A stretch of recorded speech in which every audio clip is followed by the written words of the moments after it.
Hey there, sports history fan. This is Arnie Chapman of the Football History Dude podcast, and I'm stopping by this show real quick to tell you about a couple of cool giveaways that we have going on here at the network. Both are autographed books covering various topics of the NFL. The first is The Point After: How One Resilient Kicker Learned There Is More to Life Than the NFL by ex-NFL kicker Sean Conley. It goes over his unique experience as a walk-on kicker at the University of Pitt after never playing high school football. And then it gets into some of his time playing for NFL teams and so much more beyond the gridiron. The other is from author Kevin Bryant. His book is titled Spies on the Sidelines: The High-Stakes World of NFL Espionage. This book started as a curiosity, kind of a passion project to understand everything revolving around, well, Spygate. But this put Kevin down a rabbit hole learning about all sorts of espionage that has occurred throughout the history of the NFL. Both permissible and often the illicit techniques of gathering intel to try to impact the outcome of the game. To sign up for your chance to win an autographed copy of one of these books, all you gotta do is head over to sportshistorynetwork.com/giveaways and sign up. That's sportshistorynetwork.com/giveaways. Again, check out all the other podcasts that we have in the Sports History Network as well. But now, back to your regularly scheduled journey to the Sports History Timeline. This podcast is part of the Sports History Network, your headquarters for the yesteryear of your favorite sport. You can learn more at sportshistorynetwork.com. Hello, sports fans, and welcome to another edition of Yesterday Sports on the Sports History Network. Today, we're going to discuss one of the most popular sports teams ever. I'm talking about the Los Angeles Dodgers. In one form or another, the Dodgers have existed for nearly a century and a half. There have been ups and downs, but no Dodgers era can compare with what they accomplished from 1955 to 1966, when the team won 6 National League pennants and 4 World Series. In 1884, the Dodgers franchise began playing professional baseball as the Brooklyn Atlantics. The team underwent several name changes, including Bridegrooms, Grooms, Superbas, and Robins, before finally settling on the Dodgers in 1932. From 1884 to 1903, the team was reasonably successful, posting 13 winning seasons and appearing in 2 World Series, although the term World Series was not officially used until 1903. But then the team suffered through 11 losing seasons in a row, from 1904 to 1914, before playing in their first official World Series in 1916, losing to the Boston Red Sox. They were back in the World Series 4 years later, losing again, this time to the Cleveland Indians. They would not make it back to the Fall Classic until 1941, which was yet another loss when they faced the New York Yankees. But 1941 was a landmark season for another reason. It was Brooklyn's first National League pennant as the Dodgers. The Dodgers would go on to win 4 more pennants between 1947 and 1953. But the losing streak continued, losing all 4 of those World Series to the New York Yankees. Then, in 1955, the Dodgers finally defeated the Yankees in a 4-3 series win. It took 71 years to do it, but Brooklyn finally captured the title of World Champions.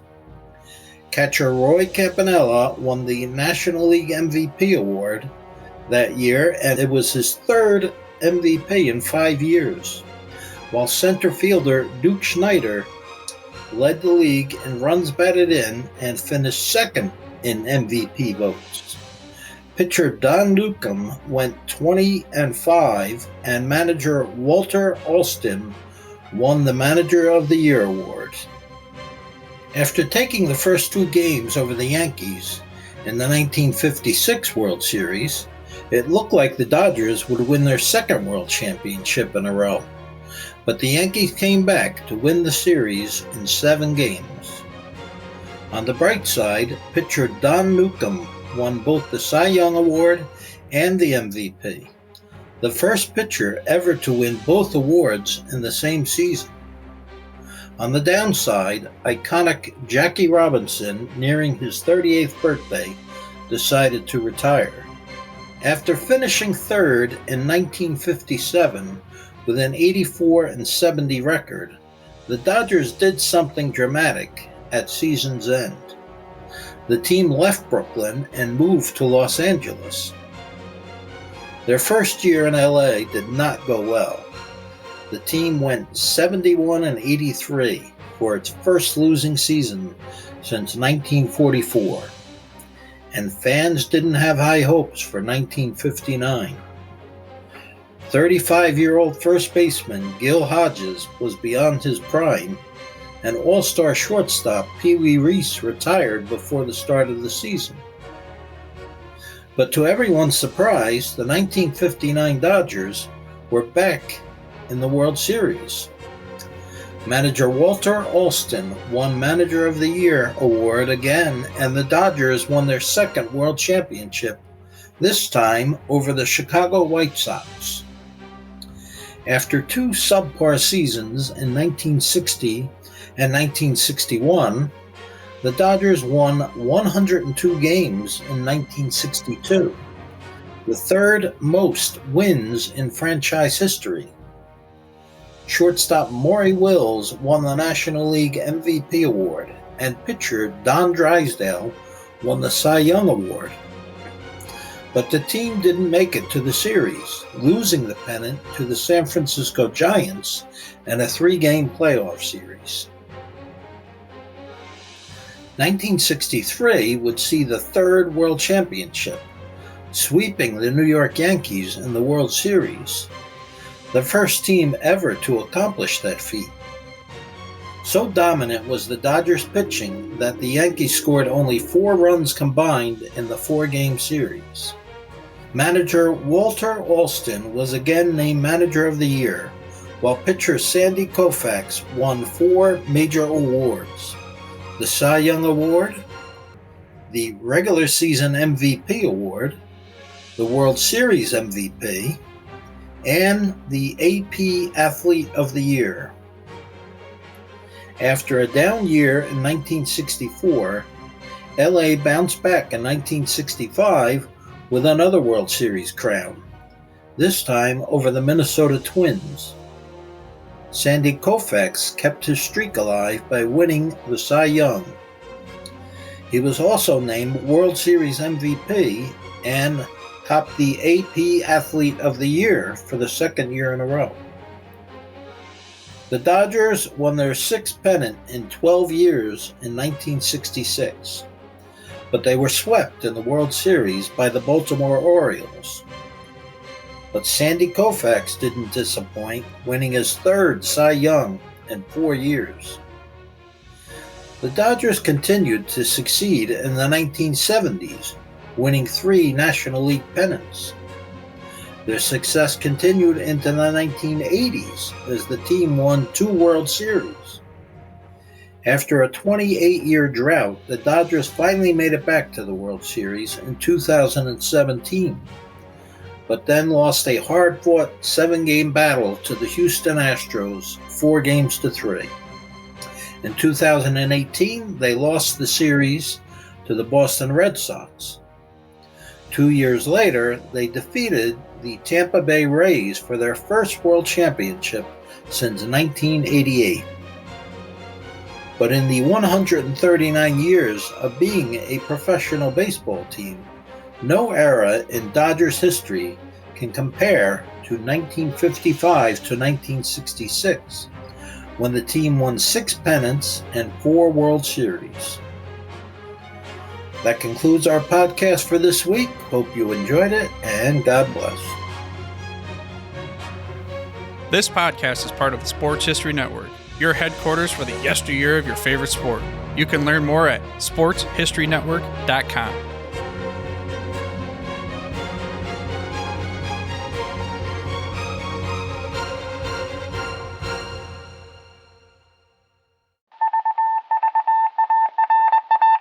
It was just another ordinary day in the offices of the Pittsburgh Guardian newspaper circa 1924. But for Marla Delft, assistant editor, everything was about to change. For she was about to discover the awesome attractiveness of Row 1 brand retro sports paraphernalia items thanks to Orville Mulligan, sports writer. And there it is. Wow, Orville, that's really the bee's knees. Isn't it just?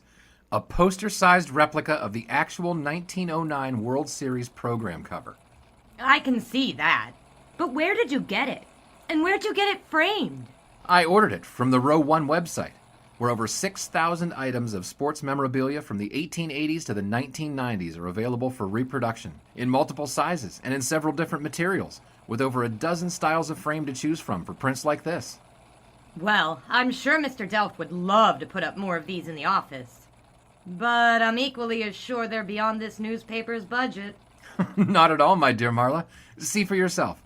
Go to sportshistorynetwork.com/row1. sportshistorynetwork.com/row1. Oh my, these are good prices. Oh, and look at this stuff. Oklahoma-Nebraska football, college basketball art, Michael Jordan items. And so retro it was that sports Marla Delft advertisement discovered the flowers. splendiferous magic of Row 1 sports memorabilia, arts, and prints. You can too by visiting sportshistorynetwork.com/row1. That's ROW1 today for access to the full Row 1 catalog of gallery prints and gifts like t-shirts, long-sleeve shirts, telephone cases, coffee mugs, blankets, pillows, towels, and even shower curtains. Act today for 15% discount off all prints with coupon code SHN15 and 20% off all other items with coupon code SHN20 at checkout. And keep your dial locked to the Sports History Network for the exciting chronicles of the 1920 sports world in Orville Mulligan, sports writer. Coming soon.